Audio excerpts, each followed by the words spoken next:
रानो, मैं गुड़िया के लिए एक अच्छे घर का रिश्ता लाई हूँ। लड़का बहुत पढ़ा लिखा और सुशील है। ये तो आपने बहुत अच्छा किया गौरी बहन, हम अभी गुड़िया की शादी की ही बात कर रहे थे। तो ठीक है रानो, मैं कल लड़के वालों को आपके घर ले आऊंगी। अगर गुड़िया बेटी पसंद आ गई तो जिंदगी भर सुख बरतेगी।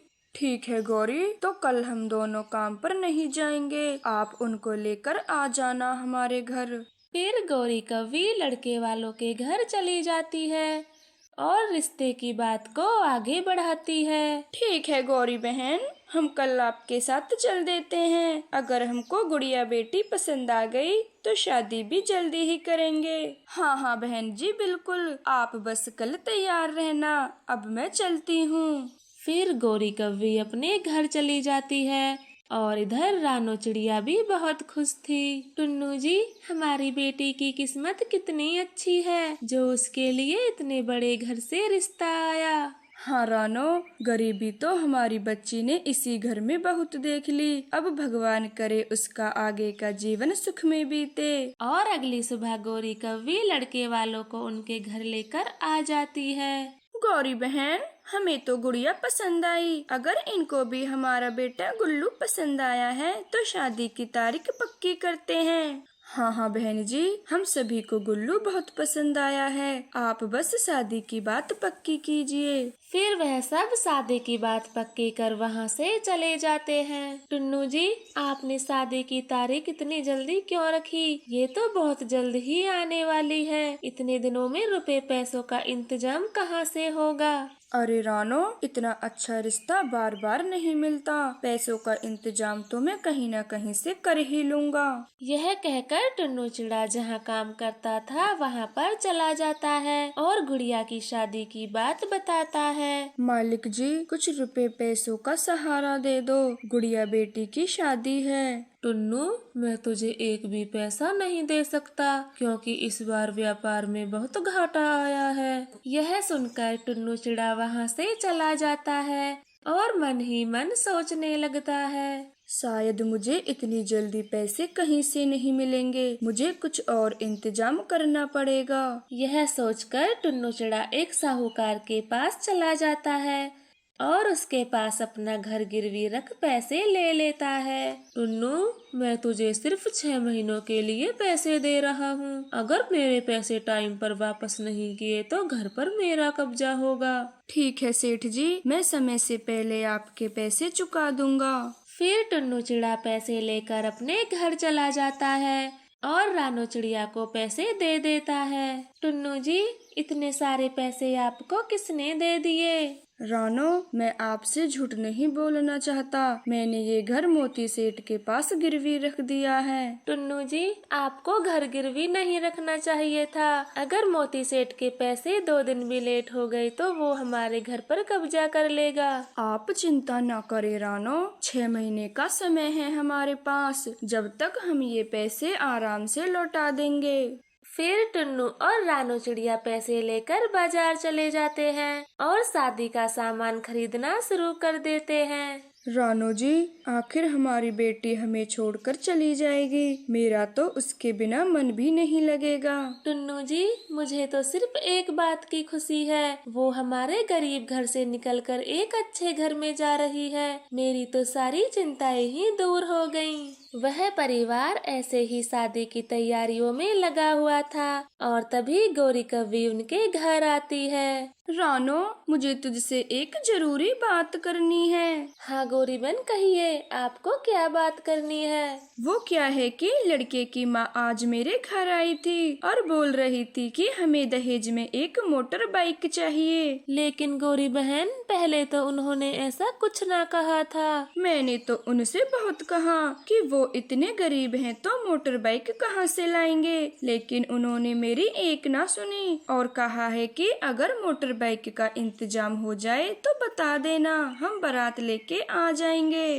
टुन्नू जी, अब हम क्या करेंगे? हमारे पास तो इतने रुपये हैं ही नहीं। मैं तो कहती हूँ आप ये रिश्ता तोड़ दो। पहले तो उन लोगों ने ऐसा कुछ नहीं मांगा था, वरना मैं ये रिश्ता लेकर आपके पास कभी नहीं आती। नहीं गौरी, अब हम ये रिश्ता नहीं तोड़ेंगे। आप मुझे शाम तक का और समय दीजिए। टुन्नू जी, अब आप पैसे कहाँ से लाओगे? घर को तो पहले ही गिरवी रख चुके हो। रानो, मैं अपनी बेटी की खुशी के लिए सब कुछ करूँगा। अब मैं चलता हूँ। ऐसा कहकर टुन्नू चिड़ा उसी मोती सेठ के पास चला जाता है। सेठ जी, कृपया करके मुझे 2 लाख रुपए दे दीजिए, वरना मेरी बेटी की शादी होते होते रुक जाएगी। ठीक है टुन्नू, पैसे तो तुझे मैं दे दूंगा, पर तुझे भी मेरी एक मदद करनी होगी। बताएं सेठ जी, मैं आपकी क्या मदद कर सकता हूँ? मैं सब कुछ करने को तैयार हूँ। टुन्नू, कल ही हमारे बेटे की रिपोर्ट में पता चला है कि उसकी एक किडनी खराब है। अगर तुम अपनी किडनी दे दो तो मैं तुझे 2 लाख रुपए दे दूंगा। यह सुनकर टुन्नू चिड़ा सोच में पड़ जाता है और फिर तुरंत ही बोल पड़ता है। ठीक है सेठ जी, मैं शादी होने के बाद आपके बेटे को किडनी दे दूंगा। अभी आप मुझे पैसे दे दीजिए। मैं तुझे पागल दिखता हूँ जो तुझे पहले पैसे दे दूँ? पहले किडनी दे, फिर पैसे ले लेना। टुन्नू चिड़ा अपने मालिक की बात मान लेता है और किडनी बेच देता है। ये लो टुन्नू, तुम्हारे पूरे 2 लाख रुपए। धन्यवाद सेठ जी, अब मैं चलता हूँ। नहीं नहीं टुन्नू, आपको एक रात आराम की जरूरत है। आप कल सुबह चले जाना, वरना तुम्हारे ऑपरेशन से खून बहने लगेगा।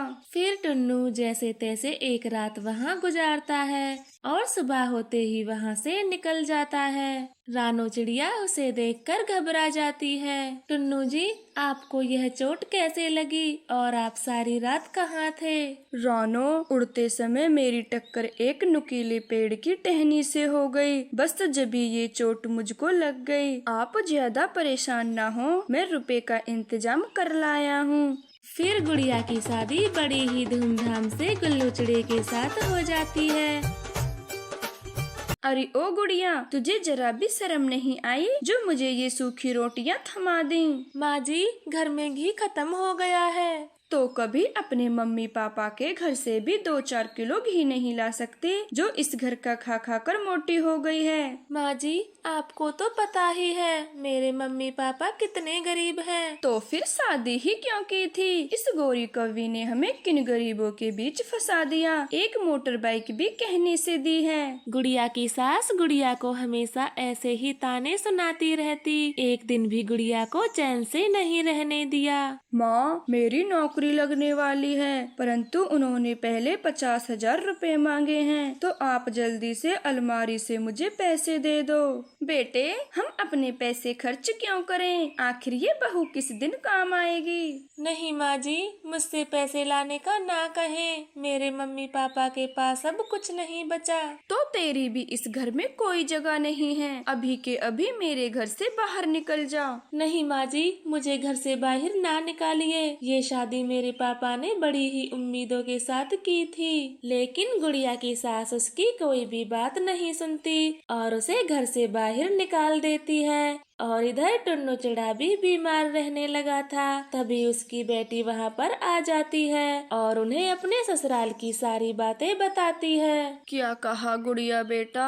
आपको उन्होंने घर से बाहर निकाल दिया? मैंने इस शादी के लिए क्या कुछ नहीं किया था। अपनी बेटी की यह दशा देखकर टुन्नू चिड़ा यह सदमा बर्दाश्त नहीं कर पाता और उसकी तुरंत ही मौत हो जाती है। तो दोस्तों, हमें दहेज के लालचियों के साथ कभी रिश्ता नहीं जोड़ना चाहिए, क्योंकि कई बार कुछ लोगों की मांगे कभी भी खत्म नहीं होती और ना ही उस घर में बेटियों को सम्मान दिया जाता है। रानू अपने मालिक के घर में साफ सफाई का काम किया करती थी, परंतु रानू अब बूढ़ी हो चुकी थी, इसलिए घर का काम धीरे धीरे से करती थी। एक दिन मालिक रानू चिड़िया से कहता है, रानो, अब आप बूढ़ी हो गई हो, आपसे जल्दी जल्दी घर का काम नहीं होता है, तो अब आप काम करना बंद कर दीजिए। अरे मालिक, मेरी सारी जिंदगी तो आपका काम करते करते निकल गई है। मुझे अब इस उम्र में कौन काम पर रखेगा? कृपया करके मुझे काम से मत निकालो। रानो, आपको काम से कौन निकाल रहा है? मैं तो कह रहा हूँ बस आप ये काम ना करें, हमारे परिवार का सदस्य बनकर हमारे घर में रहें। नहीं नहीं मालिक, अब मैं आप पर और बोझ नहीं बन सकती। मुझ पर तो पहले ही आपके बहुत उपकार हैं। मालिक नहीं चाहता था कि रानो कोई और काम करे, इसलिए वे रानो को अपने ही गोदाम पर काम पर रख लेता है। ठीक है रानो, आप हमारे नारियल के गोदाम वाले घर में रहना और गोदाम की देखभाल किया करना। ऐसा कहकर मालिक रानो को नारियल के गोदाम पर ले जाता है और वहाँ पर अपने नौकर कालू कौवे से कहता है, कालू कौवे, आज से रानो यहीं पर रहेंगी। ध्यान रहे इन्हें किसी भी प्रकार की कोई कठिनाई नहीं होनी चाहिए। जी मालिक, मैं रानो को किसी भी चीज की कोई कमी नहीं होने दूंगा। मालिक आपका बहुत बहुत धन्यवाद, जो आप मेरा इस बुढ़ापे में सहारा बने। फिर मालिक वहाँ से चला जाता है और रानो चिड़िया घर के अंदर चली जाती है। मैं तो सोच रहा था कि मालिक मुझे ये घर दे देगा और फिर मैं अपनी पत्नी के साथ इस सुंदर से घर में रहता, पर इस बुढ़िया ने तो सारा काम खराब ही कर दिया। ऐसा सोचते सोचते कालू गोदाम की रखवाली करने लगता है। रात भी हो जाती है और रानू चिड़िया घर से बाहर कालू के पास आती है। कालू बेटा, रात बहुत हो गई है, अब आप अपने घर चले जाओ, गोदाम की रखवाली मैं कर लूंगी। आप आराम से सो जाइए, मैं गोदाम का काम खत्म करके घर चला जाऊंगा। फिर रानू चिड़िया वहाँ से चली जाती है और कुछ देर बाद कालू कौवा भी अपने घर चला जाता है। आ गए आप? आ जाने में बड़ी देर लगा दी, लगता है कुछ ज्यादा ही नारियल बेचे हैं आपने। नहीं गौरी जी, आज तो एक भी नारियल नहीं बेच पाया। पर क्यों कालू जी, किसी को कुछ पता चल गया क्या? गौरी जी, जिस घर को हम लेने की सोच रहे थे, उस घर में मालिक ने एक बूढ़ी रानो को रख लिया है। उसके सामने तो मैं नारियल भी नहीं बेच सकता। ये तो बहुत बुरा हुआ है। अब फिर से मुझे महीने की तनख्वाह का इंतजार करना पड़ेगा। हाँ गौरी, अब हम कर भी क्या सकते हैं। खैर यह सब छोड़ो, आपने भोजन में क्या बनाया है? मुझे बहुत भूख लग रही है। आज मैंने छोले चावल बनाए हैं। फिर वह दोनों भोजन खाकर सो जाते हैं। अगली सुबह जब कालू काम के लिए घर से निकलता है तो गौरी कभी उसे पीछे से आवाज लगाती है। जरा सुनिए कालू जी, रात भर सोचने के बाद एक आइडिया मेरे दिमाग में आया है। गौरी जल्दी बताओ, क्या आइडिया आया है आपको? आप ये बेहोशी की दवा ले जाइए और शाम होते ही किसी भी तरह से उस बुढ़िया को खिला देना। फिर वह बुढ़िया घोड़े बेचकर गहरी नींद में सो जाएगी और आप आराम से नारियलों को चोरी से बेच सकते हो। फिर कालू कौवा दवा लेकर गोदाम पर चला जाता है और शाम होते ही रानो को बेहोशी की दवा खिलाने के बारे में सोचता रहता है। एक नारियल पानी में थोड़ी सी दवा मिला देता हूँ और उस बुढ़िया को पिला दूंगा। आप ये नारियल पानी पी लो, आपके स्वास्थ्य के लिए ये बहुत अच्छा रहेगा। बेटा कालू, तू मेरा कितना ध्यान रखता है। ला मैं ये नारियल पानी अभी पी लेती हूँ। फिर रानो चिड़िया कालू कौवे से नारियल पानी लेकर पीने लगती है। यह देखकर कालू कौवा भी वहाँ से चला जाता है। अरे लगता है मैंने कुछ ज्यादा ही नारियल पानी पी लिया, अब मुझे नींद आने लगी है। वैसे भी रात हो चुकी है, अब मैं सो जाती हूँ। ऐसा कहकर रानो चिड़िया गहरी नींद में सो जाती है और कालू कौवा यह देखकर ढेर सारे नारियल अपने साथ ले जाता है और उन्हें दुकान पर बेच देता है, जिसके बदले कालू कौवे को ढेर सारे पैसे मिलते हैं और वह पैसे लेकर अपने घर को आ जाता है। ये लो गौरी पैसे, कल के नारियल भी आज ही बेच आया। आपका आइडिया तो बहुत अच्छा है, वो बुढ़िया अब गहरी नींद से सुबह ही जगेगी। लाओ कालू जी, पैसे इधर दो। कौन करता है महीने भर की तनख्वाह का इंतजार? अगर बीच बीच में पैसे न आए तो मुझसे तो घर का गुजारा भी न हो।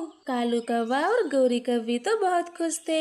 अब हर दिन कालू कौवा ऐसा ही किया करता और चुपके से मालिक के गोदाम से नारियल बेच दिया करता। फिर एक दिन कालू कौवा गोरी से कहता है, गौरी, आप बेहोशी की दवा ले आइए, वह दवा तो खत्म हो गई है। ठीक है कालू जी, मैं अभी जाकर बुलबुल डॉक्टर से बेहोशी की दवा ले आती हूँ। ऐसा कहकर गोरी कौवी बुलबुल के पास चली जाती है, परंतु इस बार बुलबुल डॉक्टर दवाई देने से इनकार कर देती है। नहीं गोरी, ऐसे में आपको बेहोशी की दवा और नहीं दे सकती। पर डॉक्टर जी, आपको तो सब पता है कि मैं ये दवा किस लिए लेकर जाती हूँ। हाँ गोरी, पर ऐसे कालू को रोज रोज बेहोशी की दवा देना ठीक नहीं है। आप उसे प्यार से समझाएंगी तो वे समझ जाएगा। डॉक्टर जी, मैंने अपने पति को बहुत प्यार से समझाया, पर वह शराब पीना बंद नहीं करता है, और तो और उसने सारे पड़ोसियों को परेशान कर रखा है। नहीं नहीं गोरी, मैं आपको ये दवा कतई नहीं दे सकती। आप यहाँ से चले जाइए। गौरी जी, जल्दी से बेहोशी की दवा मुझे दे दीजिए, मैं काम पर जाने को लेट हो रहा हूँ। कालू जी, उस बुलबुल डॉक्टर ने तो दवा देने से इनकार कर दिया है। मैंने खूब झूठ बोला, पर वह बेहोशी की दवा देने को तैयार ही नहीं है। अब कोई और रास्ता निकालना पड़ेगा। ऐसा कहकर गोरी कौवी सोच में पड़ जाती है और तभी उसके दिमाग में एक आइडिया आता है। अब तो बस एक ही तरीका है उस बुढ़िया से छुटकारा पाने का। क्या गौरी, जल्दी से बताओ। चूहे मारना जहर खिला दो उस बुढ़िया को, एक ही बार में उसका काम खत्म हो जाएगा और फिर वह घर भी हमें मिल जाएगा। गौरी, आपको पता भी है कि आप क्या बोल रही हो। बेहोशी की दवा तक तो ठीक था, पर किसी की जान लेना कितना बड़ा जुर्म है। कालू जी, शांत दिमाग से सोचिए। वह एक बुढ़िया है और उसके आगे पीछे कोई नहीं है। अगर वह मर भी जाएगी तो हमारा कोई क्या बिगाड़ सकता है। परंतु गौरी, मैं उस गोदाम में काम करता हूँ, सारे सवाल मुझसे ही पूछे जाएंगे, तो मैं क्या कहूँगा। ओहो कालू जी, कुछ भी बोल देना। ना चाहते हुए भी कालू वो दवा लेकर वहाँ से निकल जाता है। वह पूरे रास्ते में यह सब बातें सोचता रहता है और गोदाम में पहुँच जाता है। मालिक जी, आपको कोई काम था तो मुझे बुला लिया होता, आपको गोदाम पर आने की क्या जरूरत थी। कालू बेटा, मालिक को मैंने यहाँ बुलाया है। रानो की यह बात सुनकर कालू कौवा तो सोच में पड़ जाता है। कहीं इसे मेरी चोरी के बारे में पता तो नहीं चल गया, जो इसने मालिक को यहाँ बुला लिया है। कालू कौवे कहाँ खो गए। मैं तो तुमसे यही कहने आया हूँ कि तुम भी अपने परिवार के साथ इस घर में रह सकते हो। कालू बेटा, तू मेरा कितना ख्याल रखता है, और जब तू यहाँ से चला जाता है तो मेरा अकेले बिल्कुल मन नहीं लगता, इसलिए मैंने ही मालिक से ये सब कहा था। क्या कहते हो कालू, रानो के साथ इस घर में रहोगे ना? हाँ हाँ मालिक, क्यों नहीं, मैं अभी जाकर अपनी पत्नी को यहाँ ले आता हूँ। ऐसा कहकर कालू तुरंत ही अपने घर चला जाता है। कालू जी, इतनी जल्दी मार दिया उस बुढ़िया को, कम से कम रात होने का इंतजार तो करते। चुप कर जाओ गौरी, और ये जहर आप ही खा लो। रानो तो आज से मेरी माँ है। आखिर कालू जी हुआ क्या है, आप मुझे सही सही बताओ। ये गोल गोल बातें मेरी समझ में नहीं आती हैं। होना क्या है गौरी, वे बेचारी रानो तो हमें अपना परिवार बनाना चाहती थी और मैं मूर्ख उसे जहर देने जा रहा था। सच कालू जी, मुझसे तो बहुत बड़ी गलती हो गई है। हाँ गौरी, और अब हम अपनी गलती को सुधार सकते हैं, रानो के साथ एक सुखी परिवार की तरह रहकर। फिर कालू गोरी को लेकर गोदाम में आ जाता है। रानो कालू की पत्नी को देखकर बहुत खुश होती है। आजा गोरी बेटी, मेरा कोई परिवार नहीं है, अगर तुम दोनों मेरे साथ रहोगे तो मुझे बड़ी ही खुशी होगी। जी माँ जी, आप बिल्कुल भी चिंता ना करो, हम मरते दम तक आपके साथ ही रहेंगे।